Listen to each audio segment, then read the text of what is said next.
Hello students, welcome to my YouTube channel. आज हम +3 4th semester paper 8 पढ़िया। तो प्रथम जो टॉपिक देखिए कौन इंग्लैंड विप्लव एवं अष्टादश शताब्दी यूरोपीय राजनीति है। तार सर्ट नोट किसी देखिए से सर्ट नोट आज आम आलोचना करिया।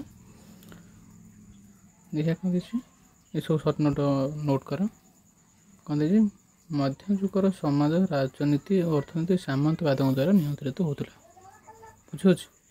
द्वितीय कौन देखिए सप्तदश शताब्दी बेलू यूरोप में जनसंख्यार अभिवृद्धि समाज अर्थनीति और राजनीति को प्रभावित करता। और कहते षोड़श शताब्दी यूरोप में जातीयतावाद राष्ट्र गठन प्रक्रिया क्षिप्रतर होता। कौन जातीयतावाद उद्रेक दरदाम अभिवृद्धि और ख्रीष्टियान धर्मर प्रगतिमूलक कार्य बाधा इत्यादि कारण जो इंग्लैंड में विप्लव सूत्रपात होता है। इंग्लैंड विप्लव सूत्रपात कहीं ये सब तार रिजन अच्छे रिजन देखे। कौन पंचदश शताब्दी यूरोपीय मान चौलपथ आविष्कार फल वाणिज्य व्यवसाय अग्रगति घटी। वाणिज्य व्यवसाय तत्कालीन बणिक मैंने द्रव्य बदल रूपा प्रचुर परिमाण में आमदानी करुले। सर्नट गुड़ा मेन हूँ पढ़िया ये बहुत हेल्पफुल हो पार। देखते राष्ट्र ख्रीष्टीय शताब्दी सुधा यूरोपीय अर्थनीति मुद्रार प्रचलन फल मुद्रास्फीति देखा दे दरदाम नियंत्रित बाहर को चल जाता। आउट कौन सप्तदश शताब्दी सुधा यूरोपीय राजनीति और अर्थनीति जमीदार सम्रांत व्यवसाय मैंने लाभवान होता बेले साधारण वर्गर खटिखिया श्रमिक मैंने विशेष प्रभावित होते है। राजतंत्र में मुद्रास्फीति टंकार वास्तव मूल्य को अधोमुखी करथिला। फलस्वरूप जातीय आय को स्थिर रखापी सरकार को राजस्वर परिमाण वृद्धि करने निमंते बाध्य कराइला। तार कौन देखिए सप्तदश शताब्दी दरदाम वृद्धि और धार्मिक युद्ध जो यूरोपीय राष्ट्र मैंने अनेक समस्या सम्मुखीन होते। षोड़श और सप्तदश शताब्दी यूरो उभय अर्थनीति और धार्मिक कारण जो प्रार्थी मैंने विद्रोह करते।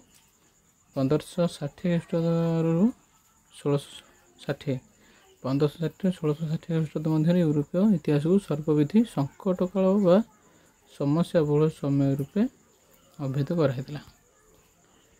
यार कौन देखिए सप्तदश शताब्दी यूरोपीय कृषि और कृषकर अवनति घटी।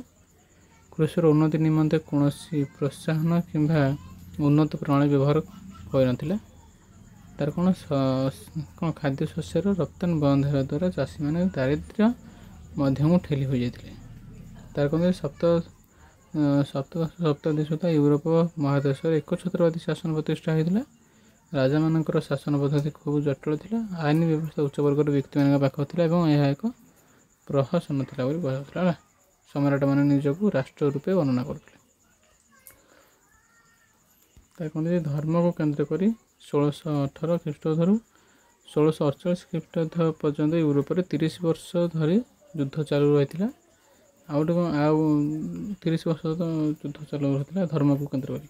तार कौन देखिए यही 30 वर्ष युद्ध यूरोपर अधिकांश जातीयतावाद राष्ट्र अंशग्रहण करते जो यूरोपीय समाज अर्थनीति को प्रत्यक्ष रूपे प्रभावित होता। तार कौन देखिए यूरोपर कैथोलिक और प्रोटेस्टांट मान मध्य संगठित 30 वर्ष समर परिसमाप्ति वेस्टफालिया शांति राजीनामा होता। तार कौन सप्तदश शताब्दी यूरोपीय राजनैतिक क्षेत्र में संकट उपजिता। यह प्रमुख कारण था 30 वर्ष युद्ध वेस्टफालिया संधि स्टेनर पतन राजनैतिक विद्रोह फ्रांस एक छत्रवादी शासन विलय इंग्लैंड राजतंत्र और गृह युद्ध बुझे।